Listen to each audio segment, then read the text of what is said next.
previously on Supa-Saturdays Draw-Along. That's why I love to draw, and I wanna create Supa-Saturdays, Supa-Saturdays, Supa-Saturdays Draw-Along.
I'll start again. My mic was muted. That's a good start. You have to excuse me, ladies and gentlemen. It's 6 a.m. where I am. I'm here in Singapore. Right? I've been out of bed about 1 hour. Obviously not switched on yet. So I'll start again from the beginning. Good evening, ladies and gentlemen, boys and girls, and everything and everyone in between. Welcome to another Supa-Saturdays Draw-Along with me, Jerome Hinds. I'll be here for the next hour and a half. And it's lucky that I noticed that my mic was muted. I've done that before, and I didn't notice that the mic was muted for at least a few minutes. So anyway, where was I? So you saw from the introduction, we're drawing Colossal Boy. And we've done the penciling, we've done the sketching. I have a quick recap of that in a moment again from the construction. And we've reached the inking stage. So we're going to ink and color Colossal Boy over the next couple of weeks. And if you've been here a few times over recent weeks, we've been doing lots of the large superheroes. We did Giant Man, 2 Goliaths, Black Goliath, and now we're doing Colossal Boy. So, without further ado, let's make Colossal Boy the center of attention, shall we? Yeah, let me make him big and make myself small. Yeah, that'll do. So, first of all, let's set the mood, shall we? I've got my resident track here, up and ready to go. There we are. So, quick recap time, people. If I go to my layers, close that one. I'm using Clip Studio Paint. Quite similar to Photoshop, but Clip Studio Paint is much more focused on comics and sequential storytelling. Okay, so let's see how we got to where we are.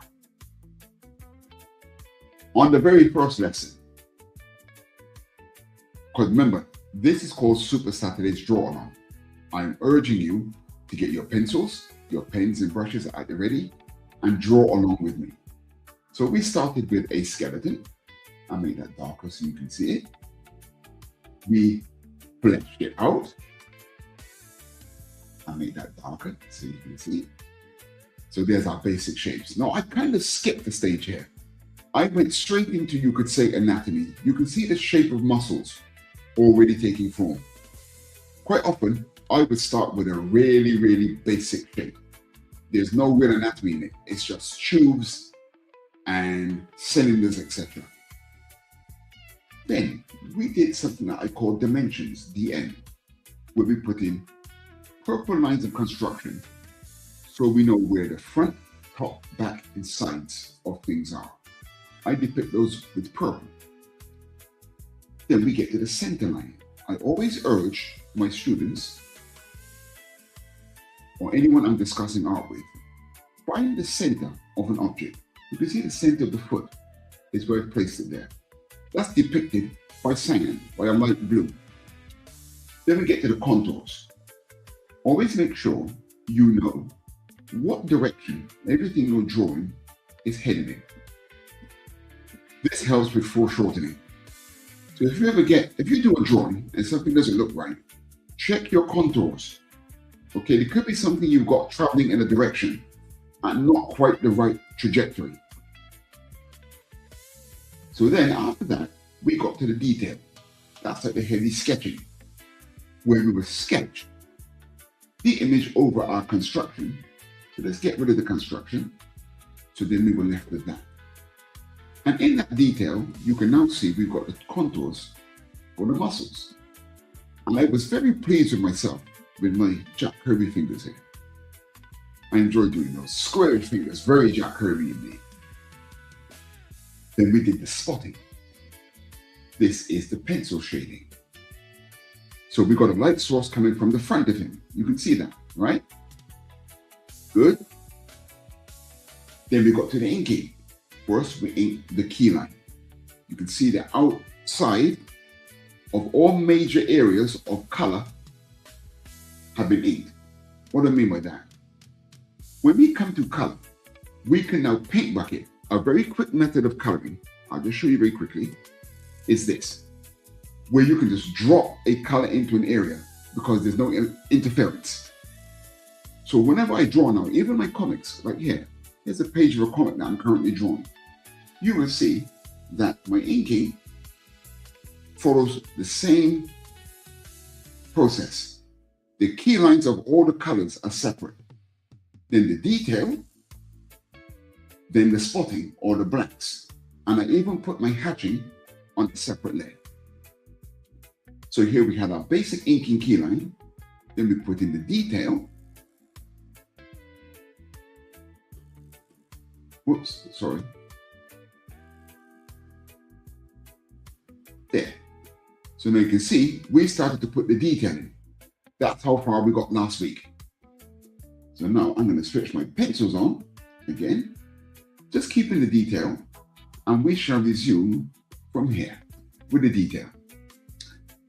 I'm keeping an eye on the chat because I'm guilty of people chatting away to me and me being rather ignorant and not responding, which is very naughty. Very naughty indeed. So I forgot on the pencil, there should be a thickness there. So let's go to our detail inking here. My pencil, I'm using mapping pen, Eclipse Studio Paint, is 6 pixels. And I've got on stabilization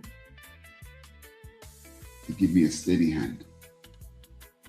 I'm going to make my pencils a little bit lighter so I can see what I'm doing. Good.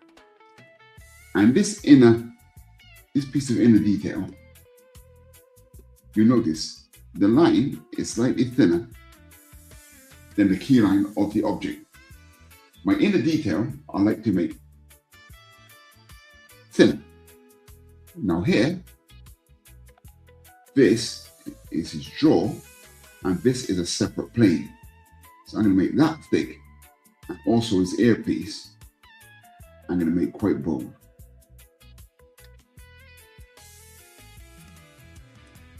There. That's not the smoothest inking I've ever done. God damn. Is it too early in the morning for you, boy? There we go. That's much better. And as every week, as I always say, I must remember to zoom in so you guys can really see what I'm doing. So let's put in our major bits of detail here. On the face, colossal boy, man. Back in the 1970s, there was an artist called Mike Grell. He's still with us. Mike Grell is still around. And the way he would draw the Legion of Superheroes, that really done our heads in. And you know fanboys, right? You know we always think we can direct movies. You know, every time a superhero movie comes out, we're talking about, you know, they should have done this and they should have done that. You know, we would have done it differently. But I tell you what, I would love to have seen a movie that I believe that some comic artists would make great film directors. And I think Mike Grell is one of those people. The way he thinks, like a firm belief of mine, maybe some of you can answer me in the chat if you have an opinion on this, is if you ever see, you know, that legendary movie, The Matrix. Well, if you ever see the storyboards to that, apparently they were done, or they were mainly done, by a comic artist named Steve Scrooge. And to this day, I believe that The Matrix came out the way it did because of his involvement. There are things that comic artists think about and do that I think normal film students don't generally think like that. And I would love to see what would happen if some comic artists were given the chore of directing a movie. I think it would be very, very interesting to see. Very interesting. And watching Mike Grell, how he used to portray the Legion of Superheroes, was very, very exciting as a reader. And I think that the way he interpreted a lot of stuff, he then went on to do his own independent title called Warlord, I believe. You see a lot of things that the way he thinks of his visuals. I would love to see if he was given a chance to direct a movie, what he would in fact do. So I'm just putting in the rough contours here for the hair. Colossal Boy has dark hair, dark brown hair. And these contours will help me put the lighting in a bit later.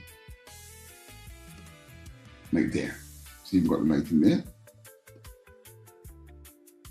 I'm putting these contours in to give a bit of form before we get to that. Hardly me. There, that'll do for that. Let's put a bit of fold in here. Bit of fold in here. Oh, sorry, we got our underside. Our underside of the Superman. Superman. I saw the trailer. The Supergirl dropped this week. I haven't seen it yet. I have to check that out. I wonder why she's called Supergirl and Superman is called Superman. I think she is a woman. And adding on to that, actually, when I used to read Superboy and the Legion of Superheroes, it was indeed Superboy.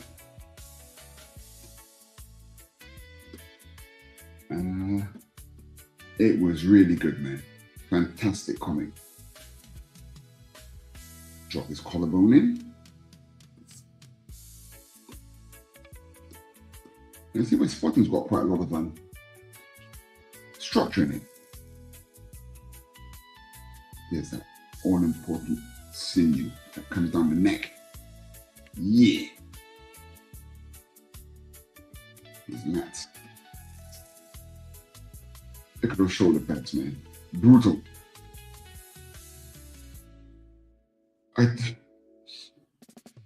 I do absolutely love old school superhero costumes. Old school, man. I think I need to, that chest is too flat. I'm going to make it have more depth. I'm going to drop it a bit more. Yeah, that's better.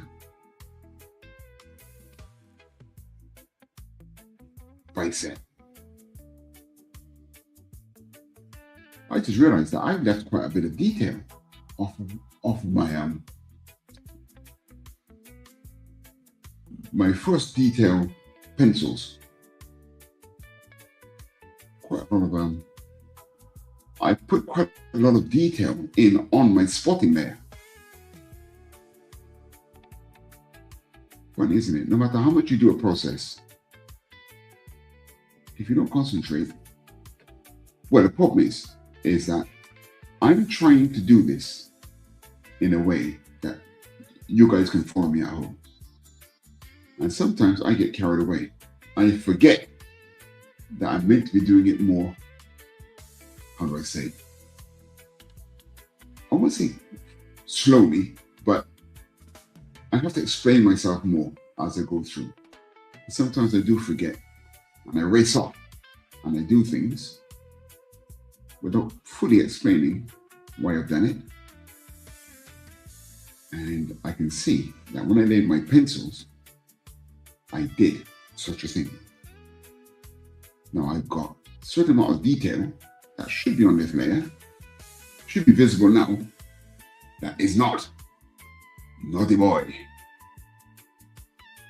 Let's go to the other side, put in the contours here. Shoulder muscles. Be dropping, like the last time. I'm going to make sure I drop this chest to make sure we get a nice, the foreshortening happening. See, I had this chest too flat before. And if you don't, same with the abs. If I don't get the abs at the right trajectory, I will kill the foreshortening.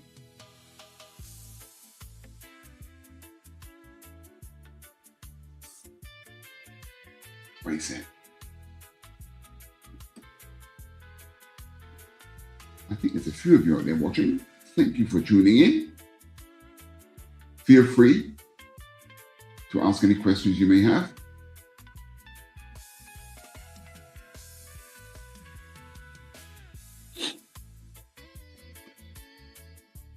Now that's a foreshortened thumb. God dang. So here, I'm going to make sure we get the base of the thumb in to really give that effect.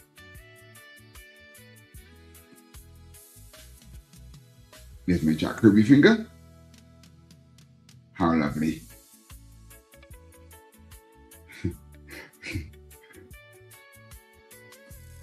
Jack Kirby, my goodness.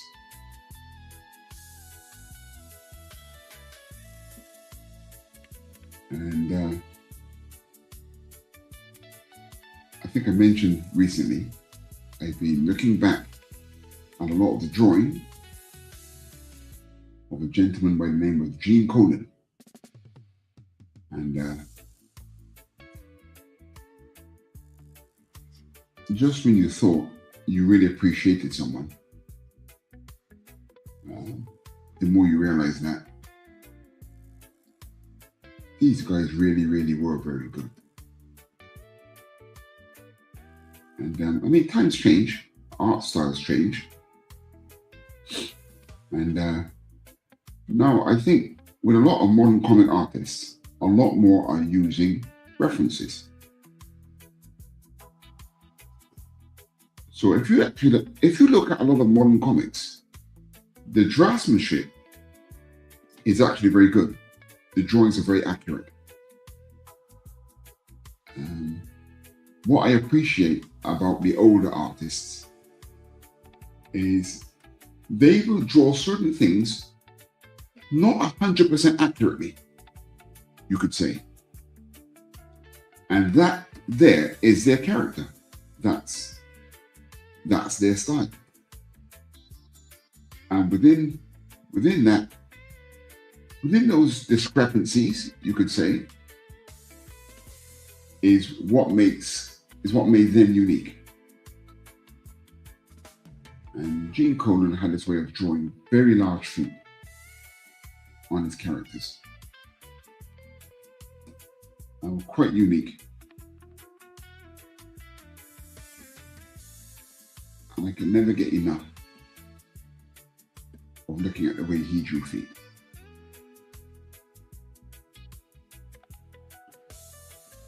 Pop those in. Got some ribs coming in here. Good. Now I'm going to put, yeah, you see, I put a lot of detail on my spotting that I would normally do at this stage. Let's just put in the essentials that I've done here. We'll leave the rest to the spotting layer. Come at the back of that leg.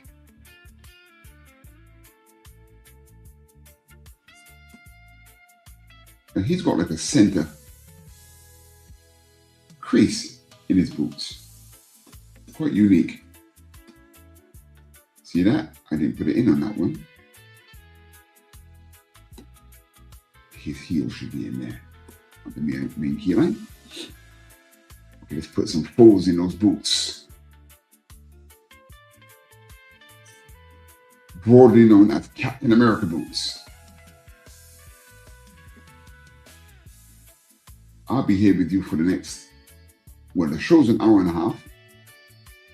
That gives us about another hour and 10 minutes.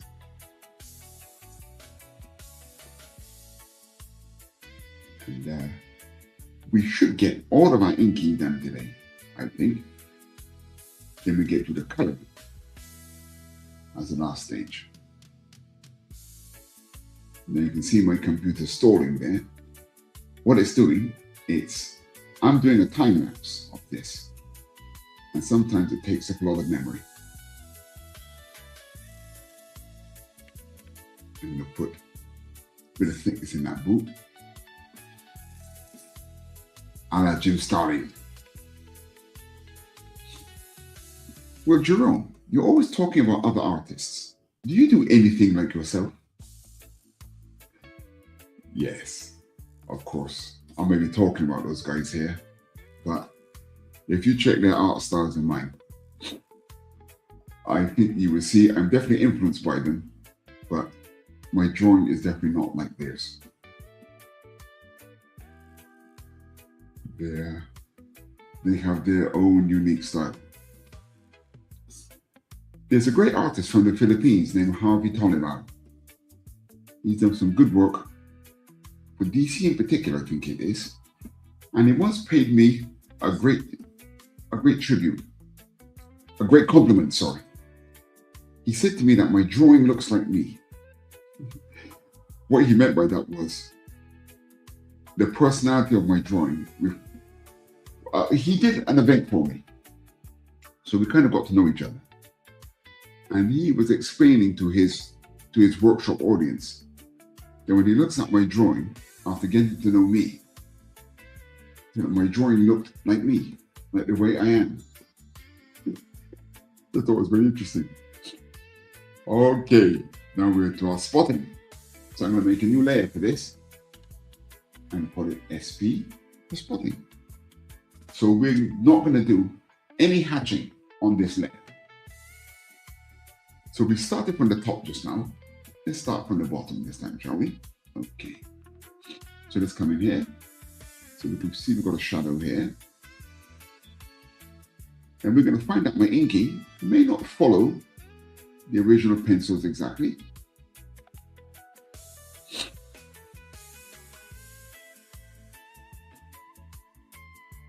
And we will just adjust accordingly as we go along.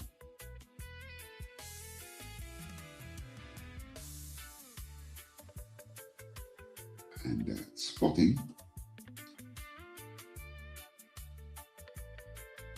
spotting when you're drawing traditionally, this can take a lot of time. So quite often, what you will do with your original artwork is you can put an X in the area that you want to be black. And that will tell the inker that you intend that area to be black. He will just do this. And the inker on your pencils, you can do that on the pencils layer as well. and the inker, we know then to fill that in with black. Because traditionally, see here, I'm going to change my penciling slightly. Yes, because dropping in the black can take time. We've got the time here to do it together. I hear hanging with you fine folk. But if you've got a tight deadline and you've got a few pages as a penciler to submit, rendering all that pencil could be some very, very valuable time. There, put a shadow under the heel. Come across the top of the foot. Now we've got a light source coming from the left, you can see. A question I'm often asked by artists of all different kinds, or well, more of your young artists or artists that are not so experienced. A question you'll often hear is, how do you know where to put the blacks? And of course, the short answer is your light source. Your light source rules, man. And I always tell people that if you draw something not particularly well, but your lighting is well done, the drawing could appear to be actually better than it is. Light sourcing is very, very important. By the same token, if you completely contradict your light source in areas of your illustration, it can be quite disastrous. The drawing could look very bad. Now, what do we do? What do we religiously do? Religiously, what do we do when we're working digitally? We save. Never forget to save. Okay, here we are. Here we are, saving. So we now to the upper boot. I see a few of you out there are still watching. Thank you so much for tuning in to Supa-Saturdays Draw-Along. You could be anywhere on the internet, but you're choosing to be here with me, Jerome Hinds. In fact, I was here earlier today with Supa-Saturdays Draw-Along. No, sorry, what am I talking about? I was here with Late Night Art Attack. Me and my partner in crime, Raoul Miss You. I'm not sure if any of you were here for that, but that was great fun. Raoul, being the man he is, always did one complete drawing during the broadcast. He was doing something that he watches some female wrestlers. Bay something, hang on. It's called Bay something.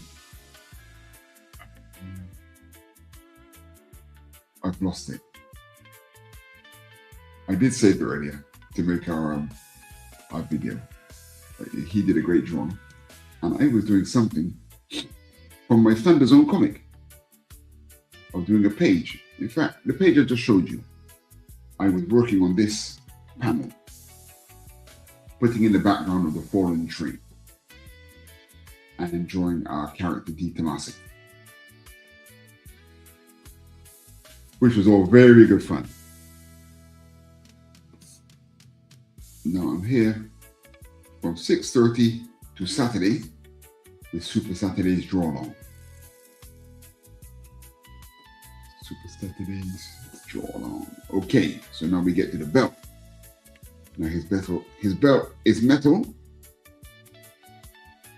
so we're going to give it some metallic-like properties.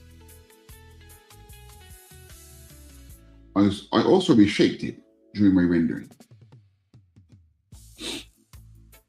Now, it's been a few weeks since I've said this, but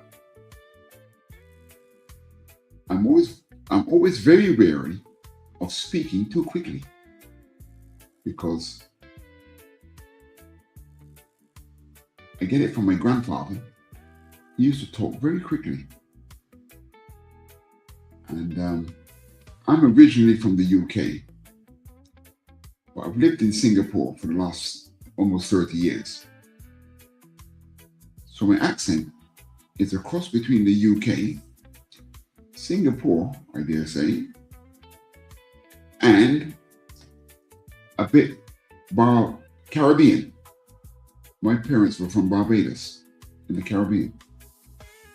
And people in the Caribbean can often speak quite rapidly. Well, that's not strictly true. My grandfather used to speak very quickly, and I've kind of inherited that from him.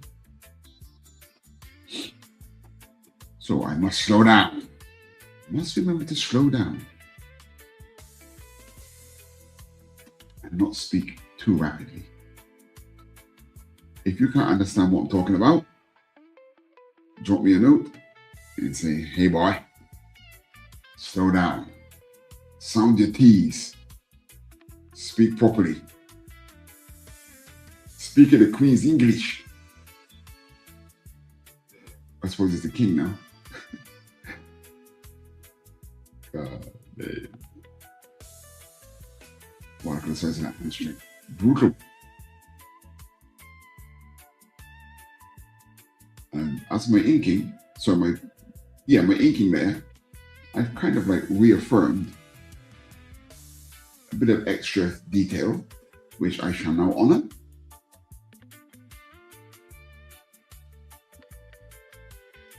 A colossal boy has got pants outside. You cannot go wrong with pants that are outside. I'm going to change this highlight, this shadow, sorry, on that piece of the belt. Good. Let's move up to the torso, shall we?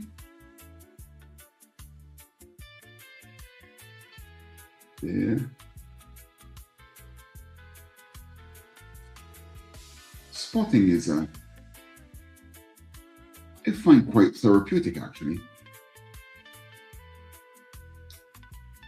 There's nothing better than inking while listening to a good podcast.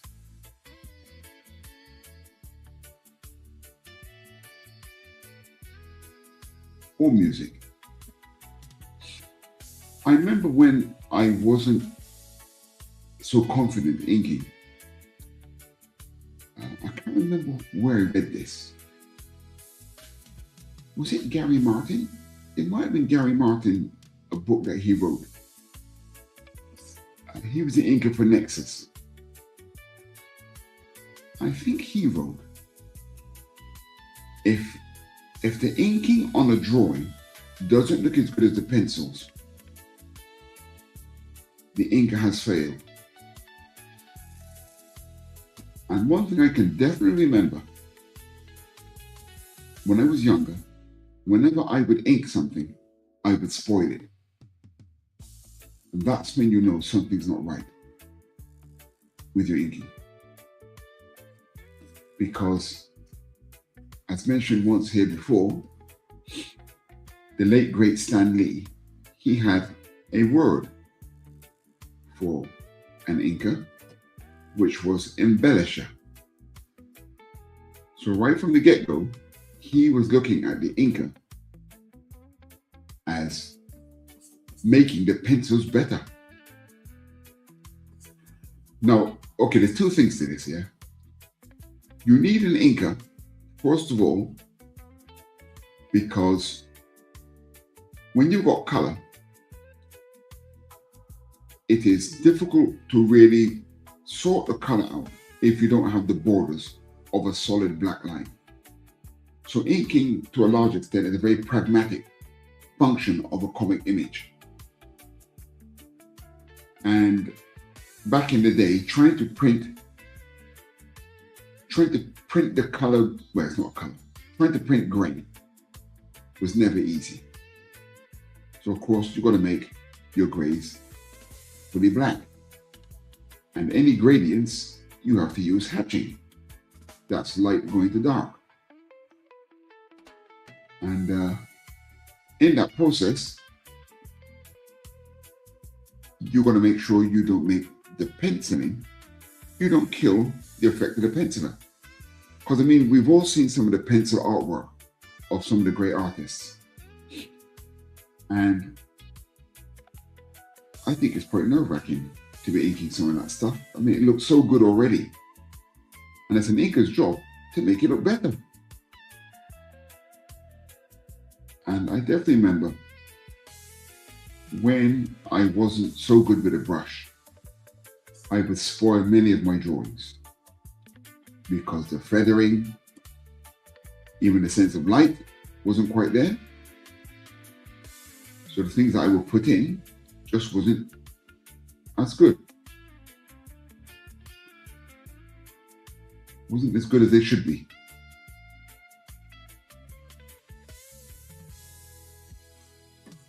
And inking really shows us that. If you're doing something incorrectly, inking would definitely show any inadequacies you may have.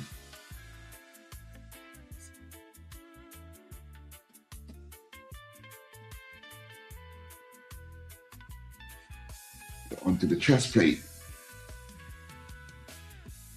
Good. We'll put a shadow under the dial. Oh look, I forgot to put the thickness on the body.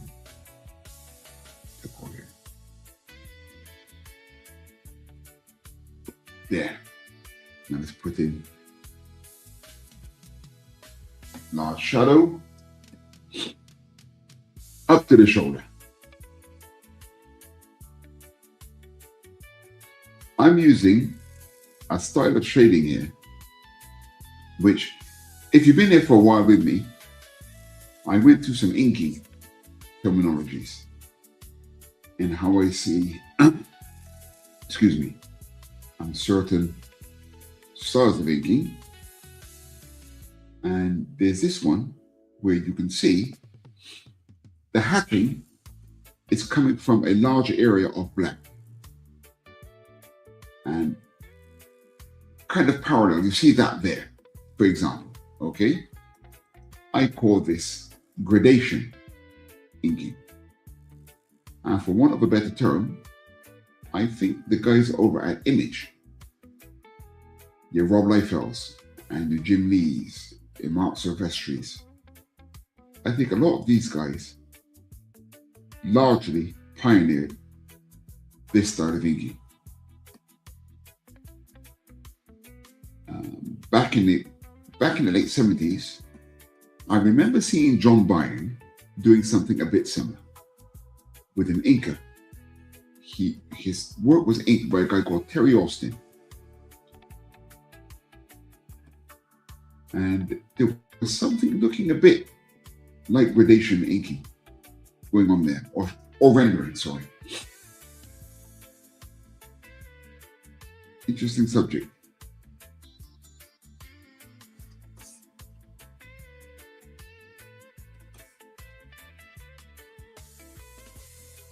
Putting in blacks on faces, you've got to be careful because you never want to overdo it.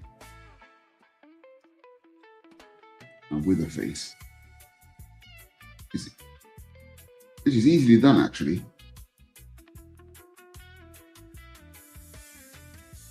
Colossal Boy is not happy. He's not a happy camper.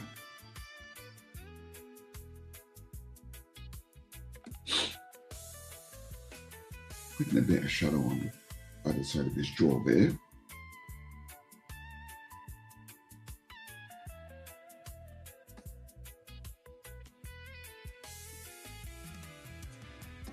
I ate, a couple of days ago, I ate by far too much food, man.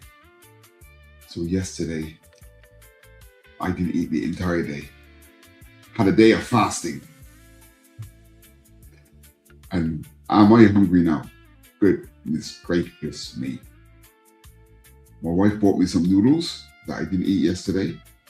And directly after this podcast, I am going into the fridge with a vengeance. God damn. I'm going to play a game of football later on. So I need my energy. God. Now I'm going to put a bit of lighting on this dial. Bit of an effect. I don't like that. I want to come across here. In all the years that I looked at Colossal Boy, I'd forgotten that he has like this insignia on his chest. And to be honest, I'm not sure what it means. Look in the shadow here. Now the other apps. I'm leaving an accent on that part of the app. An accent is where a little bit of light creeps in. There is where I mean. I remember my art teacher, Mr. Hodgkiss, taught me all about accents. Because I used to see them in comics, but I didn't know there was a word for it. Those were the days. I remember at school, I would, I'm not sure. I think every school does this, right? You go to class in the morning, and the teacher takes your class head, takes registration, and then it's off to the lessons from there. Well, our registration period was 25 minutes. 25 minutes. And I was so lucky that a lot of my teachers knew that I liked drawing, knew that I was very into it. And they allowed me to go to registration and immediately went out, go for registration. They know I'm present, I'm in school. Then I could sprint up to the A block and continue with my art project. I didn't realize how much of a liberty that was. The fact that they let me do that was really, really, really something. And we had a teacher named Mrs. Everett, and she really liked the fact that I could draw quite well for a student. And she invited me to teach her class about superhero drawing. We had some good teachers in my school. I can tell you, I had an English teacher by the name of Mr. Rhodes. And no matter how much I've tried on Facebook and social media, I cannot track him down. I've even got like old school friends groups on Facebook. And no one can tell me where Mr. Rhodes went. Because he was an absolutely fantastic teacher. He taught us so much stuff. That funny thing is, I never went to college. I'm totally self-taught. I got into advertising and design through illustration. I could draw cartoons or I could draw products. Back in the day, right, there was no instant cameras. If an advertising agency were doing a campaign for, say, a can of soup, when they're coming up with a concept for the advertisement, somebody would have to draw a can of soup. Very different to what it's like now, where you can just do a quick photo montage. And that's how I got into advertising, through what's called visualizing.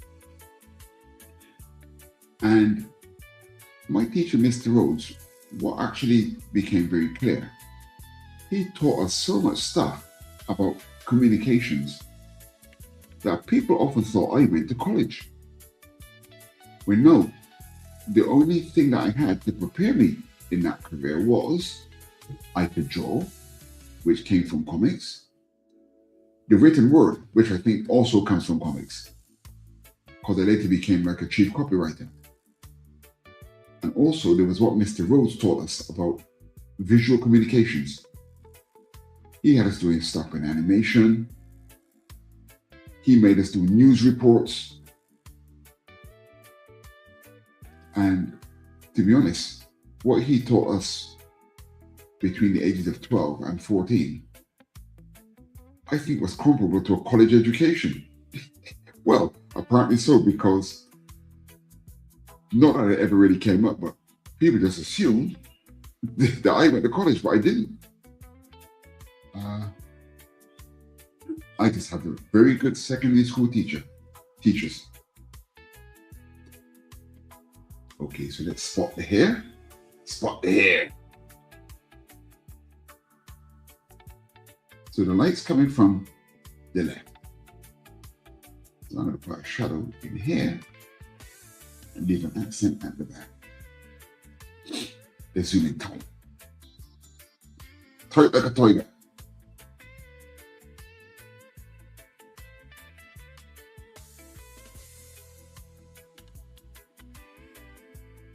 I can tell you that inking digitally isn't as fast as traditional, you know. It's more convenient, it's easier to fix your mistakes, but it's not actually faster. One major part of digital rendering that I mentioned very briefly earlier, something called stabilization. Here it is, see it there? You don't realize that there's a natural stabilization with organic inking. But when you work digitally, it's not easy to keep a steady hand over a distance. Can be a bit tricky. I'm putting a shimmer shadow, I call this, yeah? I need certain accents from certain hair strands. Remember those bits of detail that I put in earlier? You'll see why in a moment. You come in, I'm going to go in the other direction. Look at that, I'm cheating. I'm changing the direction of my canvas. Apparently, Walt Disney, you know, from the animation studio, he didn't like people rotating their canvases. So that animation, that legendary Disney animation that you see, a lot of those animators did not rotate their paper apparently. And also, a lot of them could draw with both hands. There are some truly remarkable people in this world. Very talented. And put a shimmer in here.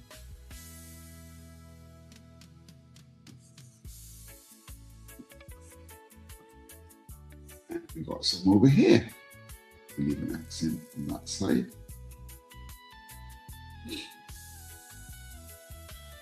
Oh, lovely.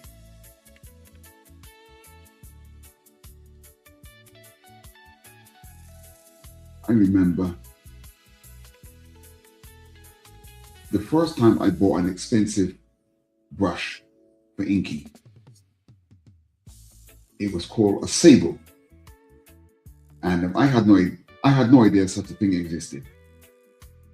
But I can't remember how I found out. I think I remember now. I went to show my portfolio to IPC magazines in London. I was very young. I couldn't really draw properly. Excuse me. Oh no. Please, no allergies this morning, please. I went up to IPC magazines with my portfolio, and the guy gave me some really constructive feedback. And did you know, in the room that day, in that studio, of course, this is the 1980s, so there's no internet. And comic artists, largely speaking, are quite unknown. You don't see photographs of them very readily. And so at the time, I didn't know who it was. But in the room that day was Alan Moore. And he looked exactly the same. The large beard, the large mane of hair. And the editor that, was so nice as to give me some tips. He even gave me a few test scripts. I did some Judge Dredd test scripts. And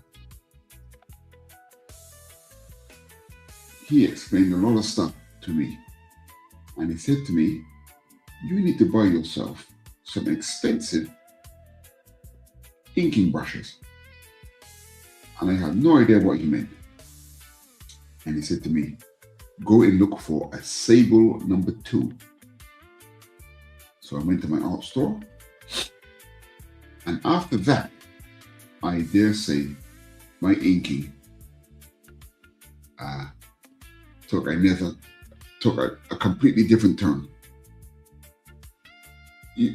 My mum used to always joke, a bad workman blames his tools. But truly, if you're inking traditionally with an inferior brush, you can still get something done, but it simply won't be as good as if you got a really quality brush. And after that, whoops, there's a couple of comments. Let's see who's. Hey yo, I think that's Pops in the house. What's up?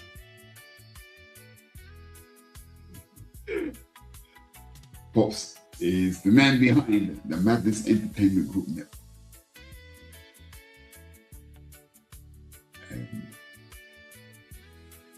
So yeah, what you got to make sure you do is use the right equipment. You could get a much better result. And when I started inking with the Sabre brush, what had actually happened? That, if you're trying to do something with inferior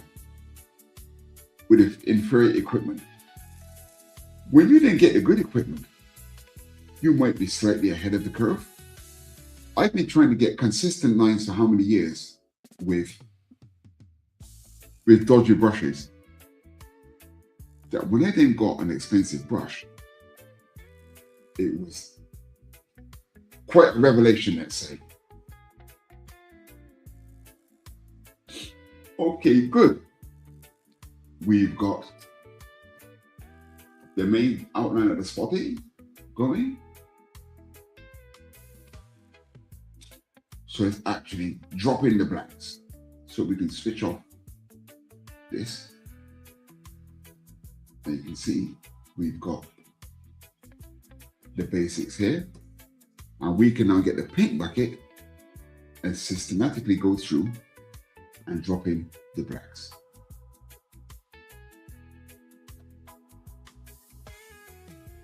Now, when you get into a tight corner, sometimes the blacks can't get in. So we will need to go in after and do a bit of touch-up. So these are the solid areas of black. Whoops, I can see a bit of interference. There's a line behind somewhere. Oh, it's on the paper. Yee, look at that mark on my paper. Yes, I have a false paper texture here that I use.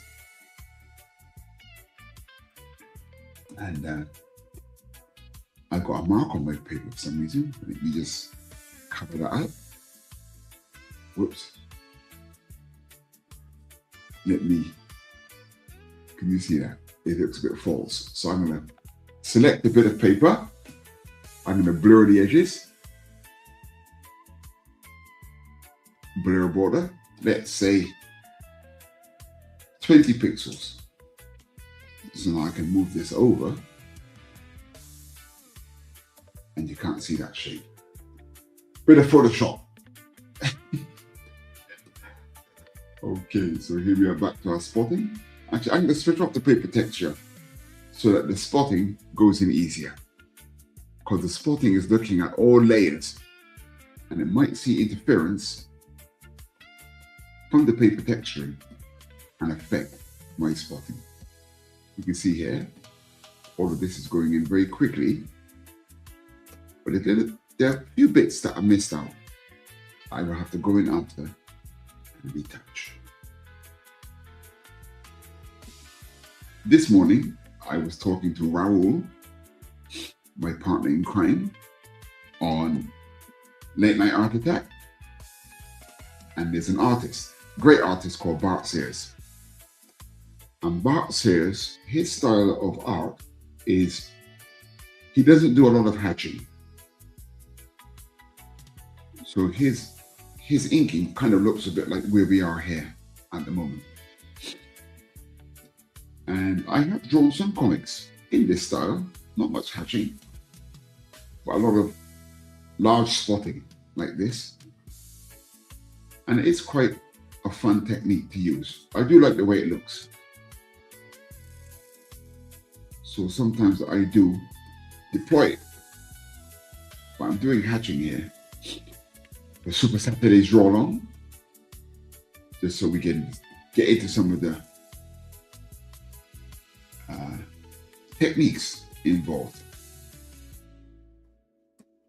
with rendering and so forth. Now there, you see, I got too excited and I raced off and I didn't actually finish doing my borders. Look at that. I just noticed that my microphone was in its standing position. Now I dread to think, God, I'm the world's worst producer.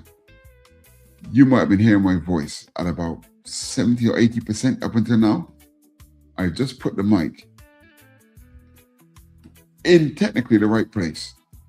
God damn, embarrassing. It was next to my table and I didn't check. Look at those big boots. Very Gene Colan. Very Gene Colan. Whoops. I didn't close this piece of spotting here.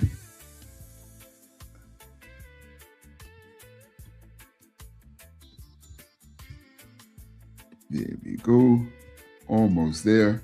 Now the back foot in the darkness. Whoops. You see that? Saving recovery information. Clip Studio Paint does momentary backups. It does momentary backups, which used to help a lot years ago. Computers actually were more unstable, you know. They're much more stable now than they used to be. And when I first started using Clip Studio Paint, there was a couple of times that the computer crashed. And I'd have to go into the system and retrieve an older version. Yes, this software can do that. There's an older version.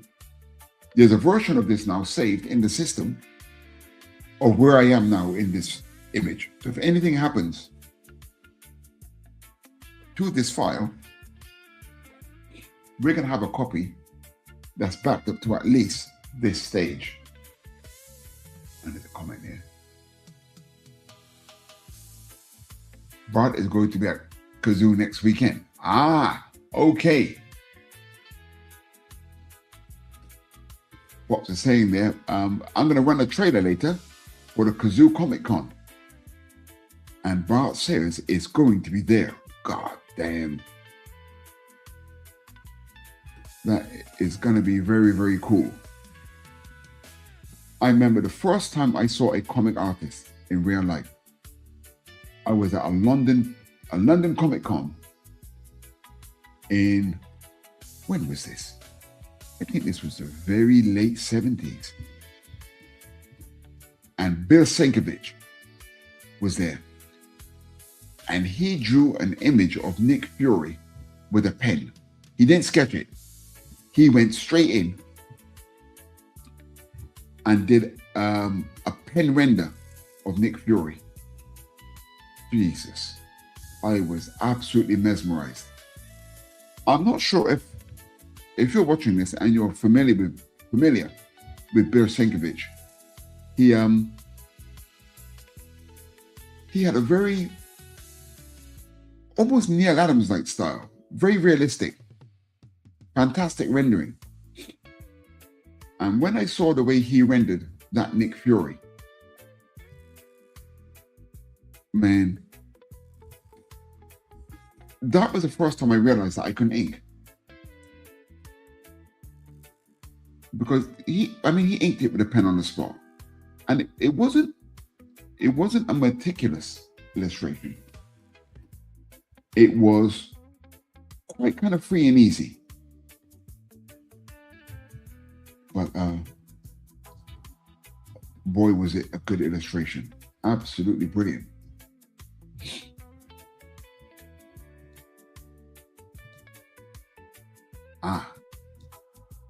Pops from MadLad Entertainment Group will be at that con on Saturday. That should be awesome. I think, okay, Pops, if you're still there, will you be broadcasting from there? Doing some live streaming?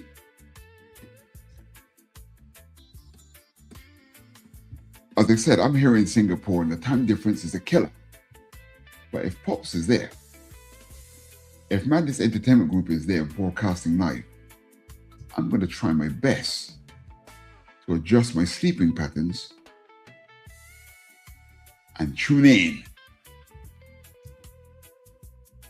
Yeah, the time difference here between Singapore and the States is quite drastic. When you guys are in the thick of whatever you're doing, I'm in bye-bye land. God. Okay, the Pops replied here.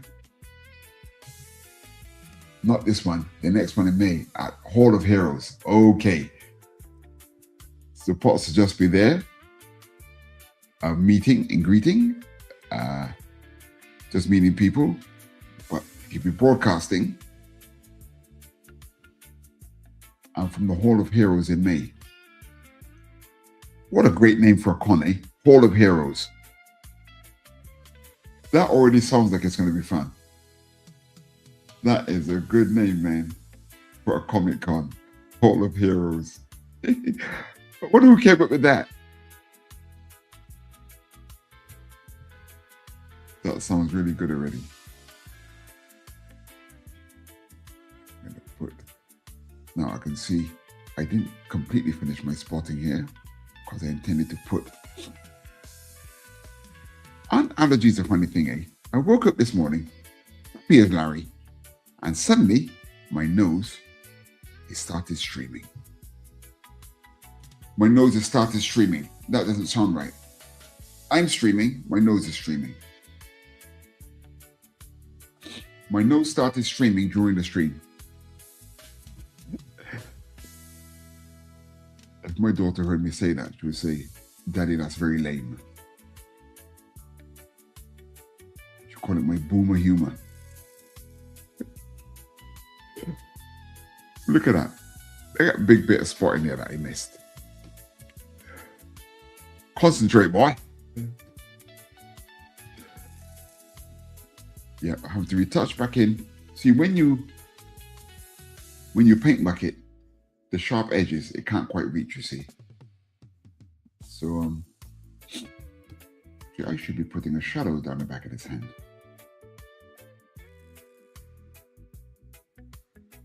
Yes, that's better. And a bit. the back of that knuckle. Yeah. Yeah, boy. Good.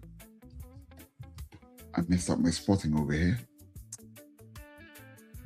Not paying attention. Not paying attention. Attention.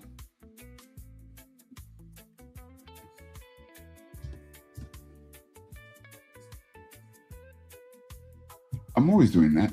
I race off on these streams and I'm saying, oh, I finished such and such a process. And then I look back and I say, you did not finish. Sometimes when I watch back afterwards, I watch back what I've done earlier and think like, oh no, you said you'd finished, but you had not. Okay, good. That's retouched. Let's go to the body. See what needs to be touching here. We do the head last. Here's the body. The body.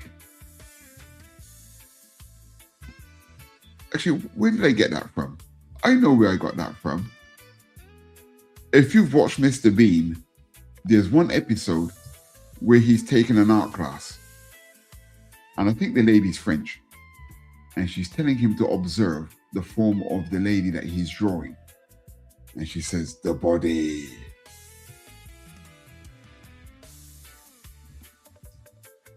That's probably one of the greatest TV shows of all time, you know. That Mr. Bean.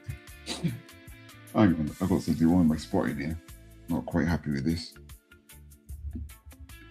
I should not have anything there. Remember I mentioned earlier about defying light sources? That was a good example. Hang on, I don't like this. Don't like what I've done there. This is completely ignoring light sources. I may have filled in the wrong thing. That's better.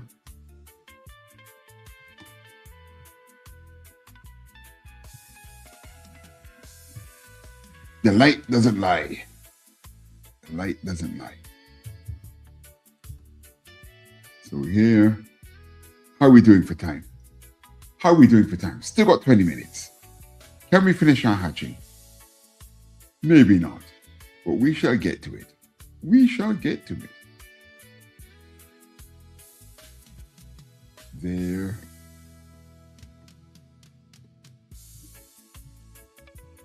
You can see here, lots of fine detail that the paint bucket could not get into.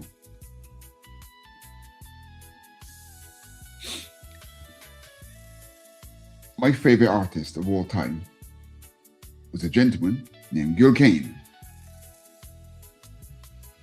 And I used to spend hours looking at the way he drew hands.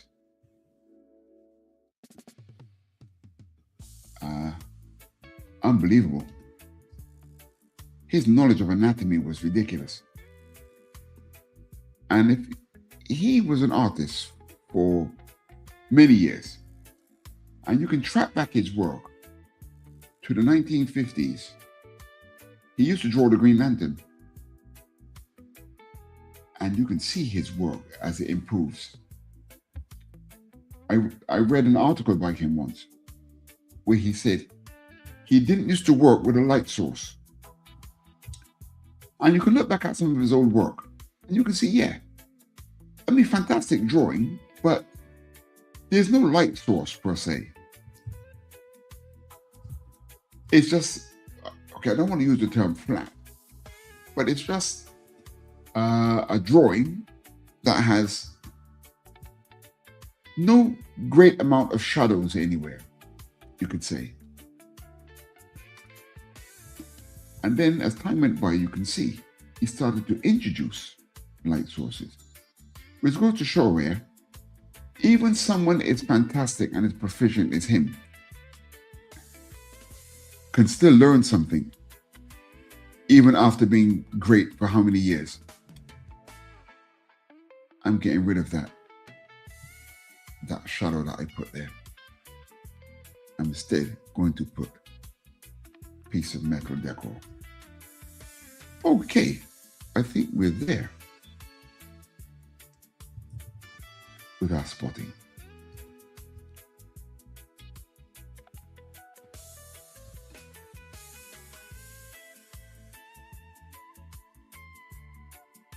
Okay.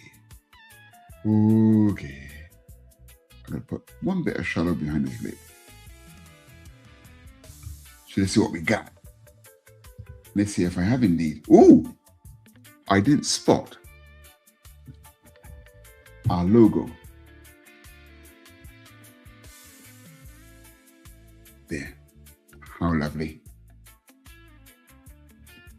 So let's see. Now I think I've got something missing. Yes. There. I have a little bit of spotting going on under here. Coming up there. That I missed.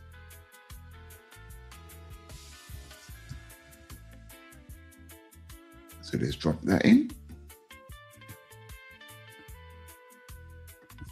Got to make sure I'm on the right layer. You can see I'm on the spotting layer. Yeah.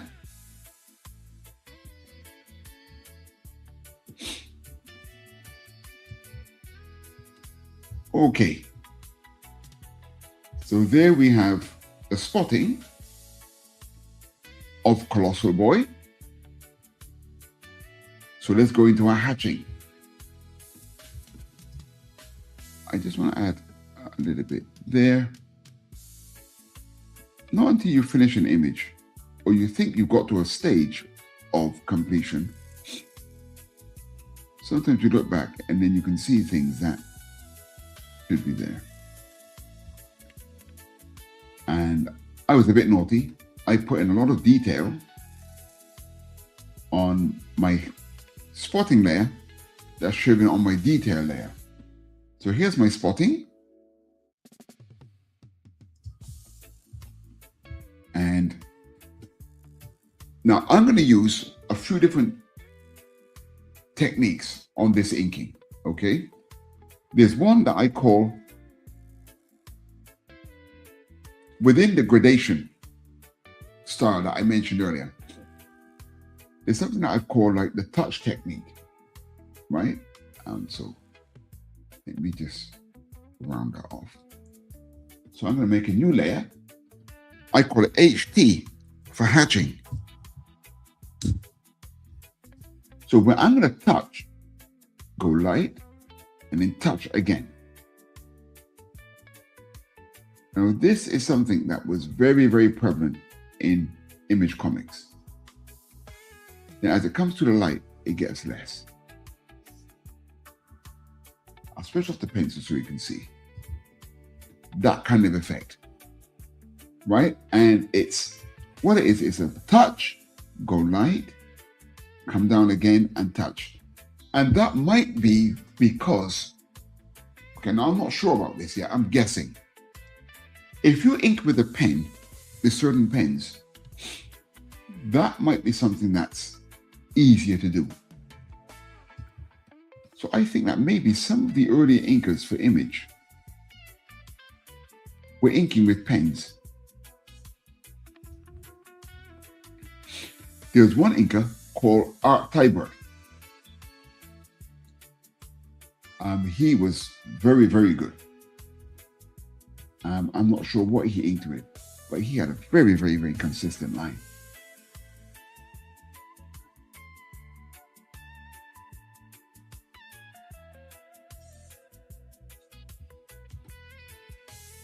Now, when we get to here, no, those are just normal, that's just normal hatching, right? Normal hatching coming out of the dark. Thin, thick, thin. Here, thin, thick, thin. That's normal hatching. But when we come to the chest, we're going to do that. Touch down, thick, thin, thick, thin.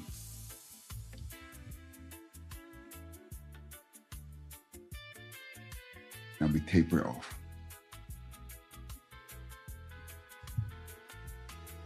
That's more of a gradation there. We're going to do it over here. Thick, thin, thick, thick, thin, thick. Now we're going to a gradation.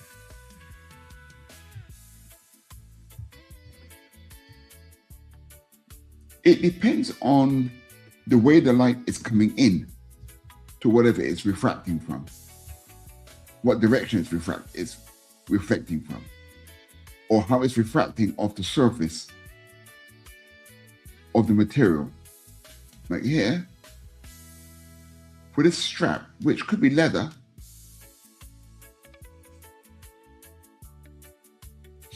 I use it there. Now under here, I'm going to bring it into the light with a gradual one, the back of the neck. Let's go parallel to the neck.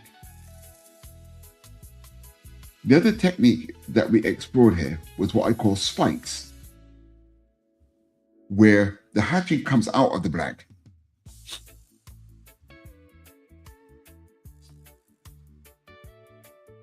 Here, I'm trying to get more of a parallel thing happening. Now here, fun enough, a spike seems to be good. And here,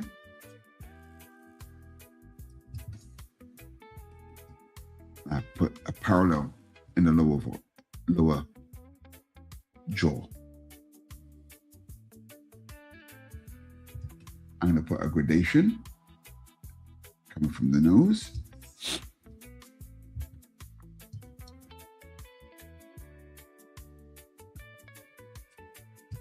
On the side of the face. The side of the head.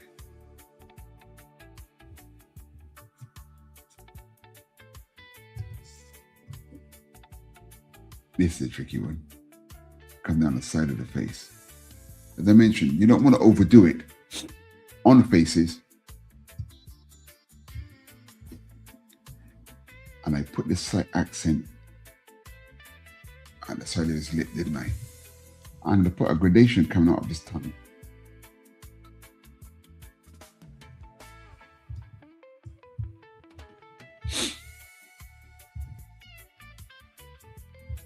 His headgear, this is a good touch.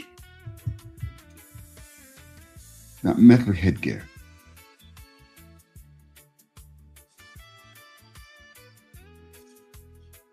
I remember there was, it seems like a long time ago now. I used to watch, oh goodness, I can't remember the name of the show. It was a DC show, got mental blank. Legends of Tomorrow or something like that it was called. It was very good. And there was one episode where they did, I don't think it was Colossal Boy. I think it was the Atom was in that show. And he did what Ant-Man did in the movies. He reversed the polarity and became Giant Man.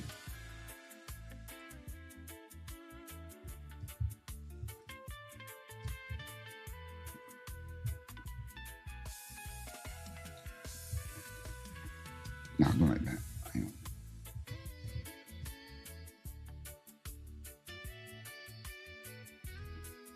Yeah, that's more gentle. So when the Avengers movie came out, and when Ant-Man reversed that polarity, Jesus, I thought that was absolutely brilliant. When he became, I think they were in the airport or something, and he became Giant Man. Man, that was so cool.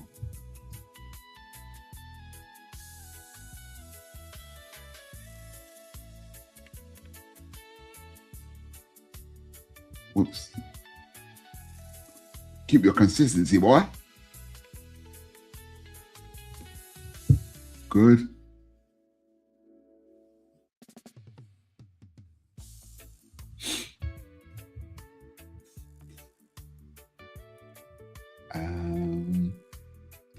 Let's continue with the torso.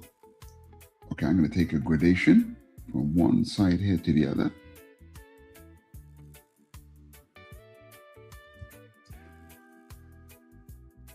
Coming into the ribs.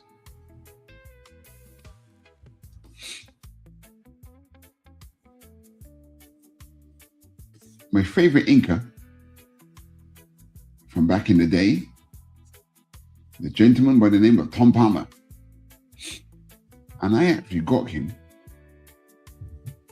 to ink one of my own comics covers.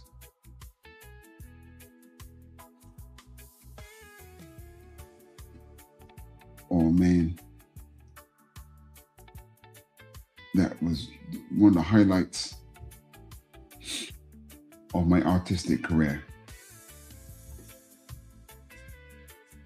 And actually it's available through Thunderzone Comics. It's the variant cover. It's one of the variant covers to my SupaCross series. That's available as part of the Thunderzone universe. But I'm not sure if that cover is available at Kablam. Sorry, Indie Planet. I know number 1 and 2 of my comic is available there at the moment, but I'm not sure about any of the variants.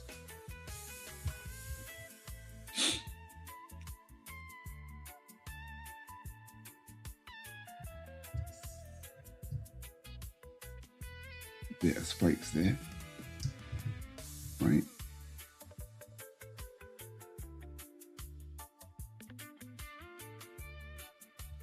Now you notice that as I come out the black, the gap between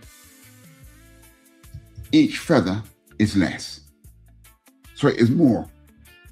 It goes out. That's how you get from the dark to the light, right? So you got a area of dark, and you're coming out of the dark as you're going to the light.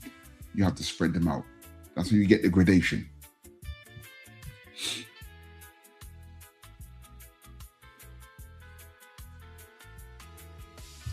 Of course, there's a lot of modern comics now that doesn't use hatching.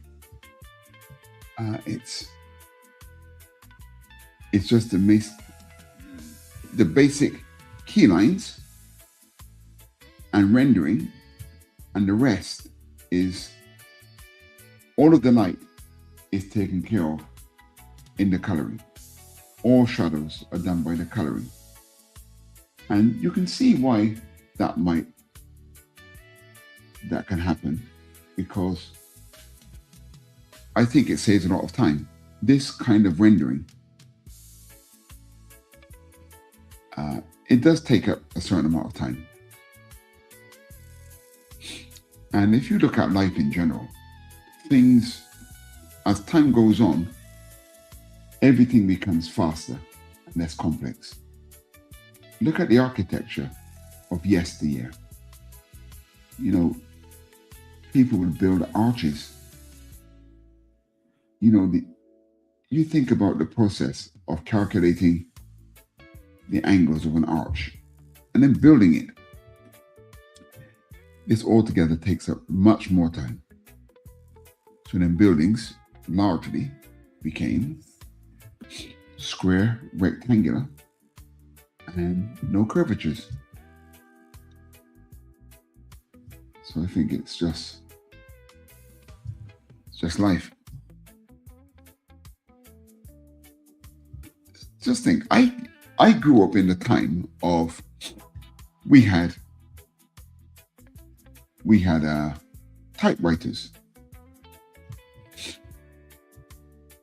And of course now this generation has PCs and word processors. Could you imagine someone like Shakespeare wrote all of those mammoth scripts and didn't use any corrective fluid? I don't think authors in those days made mistakes.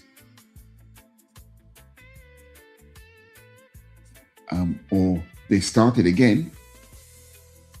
I could be wrong. If there's corrections on original manuscripts from older authors, if someone could write in and let me know, because as far as I can tell, I went to museums when I was younger, and I don't remember seeing any corrections on anything. You know, a different colored paper where something perhaps was used.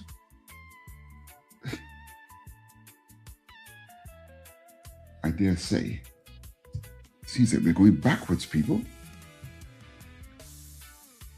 My goodness. Jerome Hinds is getting philosophical on a Saturday afternoon, Saturday evening. Okay, we've got 4 minutes left. Let's see where we are. So we started our rendering. Let me switch off the spotting. So we rendered his head, his body, his right arm and right hand. So when we come back next week, we will start by rendering his left arm. And we should get our rendering finished next week, and at least our base colors. We will probably get this completely colored next week. But that's where we are so far. With Colossal Boy. Colossal Boy, what a character. I'm zooming in so you can see what we did clearly. Nice. Good for nice, as my daughter would say when she was a baby. Had her own language, you could say.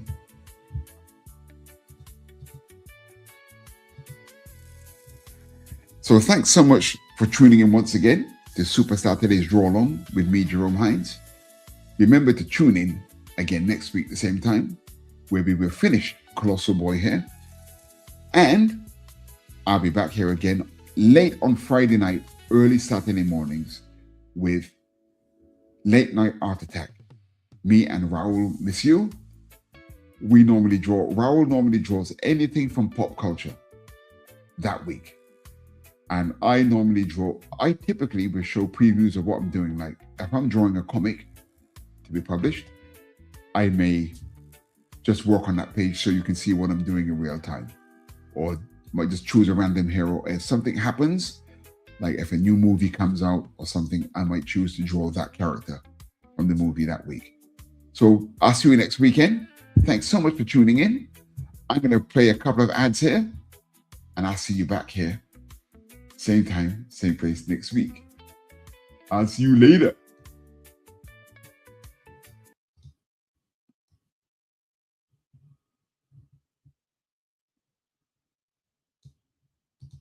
Ozzy, what are you doing? Come and have a look at this lovely book that was sent over. You're rapping in the perpendicular. Oh, go on and spit the bat out your mouth. No one can understand you like that. Say how 5 dentists and all. Oh, well, that's not much better. Ozzy, why don't you sing to me? I can always understand you when you sing to me. Fucking my brains. What is this my publisher sent me? Inked in black with art so sweet. So what do you think? Do you like it? Oh, Lord, yeah. Coming to Kalamazoo, an event so epic that it must be seen to be believed. A celebration so grand it spans 3 days. Kalamazoo Comic-Con. Join us April 10th through 12th, 2026 at the Kalamazoo Expo Center, 2900 Lake Street, Kalamazoo, Michigan. Doors open Friday from noon to 7 p.m., Saturday 10 a.m. to 7 p.m., and Sunday 10 a.m. to 5 p.m. Meet legendary comic guests like Andrew Petboy, Bart Sears, Bob Hall, Corinne Roberts, Dan Monroe, Danica Davidson, Paul D. Story, Randy Zimmerman, Roger Schultz, Scott Grosema, and Tim Seeley. They're all ready to sign, sketch, and share stories from your favorite comics. And that's not all. Rub shoulders with other special guests, including Blake Foster from Power Rangers, Daniel Logan from Star Wars, Hunter Dino from Power Rangers Dino Fury, Jason Douglas, the voice of Attack on Titan, Megan Shipman from My Hero Academia, Morgana Ignis from Hell of a Boss, Natalie Von Sistine from Dan to Dan, Tiffany Vollmer from Dragon Ball, Young Ye from Like a Dragon, Georgina Leahy, Christina Gailey, Christine McCulfer, Jesse Milo Miles, Kristen Simmons, and the amazing Pink Opal cosplay. Dive into non-stop activities, thrilling panels and Q&As, autograph sessions, photo ops with stars, a massive exhibit hall packed with comics, merch, and collectibles, artist alley showcases, epic cosplay contests, gaming tournaments, kids zones for family fun, and so much more to geek out over. Don't miss this ultimate celebration of comics and pop culture. Grab your tickets now at grcomiccon.com. Prices start low with 3-day passes for the full adventure. We'll see you there, heroes.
If you missed the live viewing of any Meg production, you can find all our content on Roku or as a member of this channel. Madness Entertainment Group.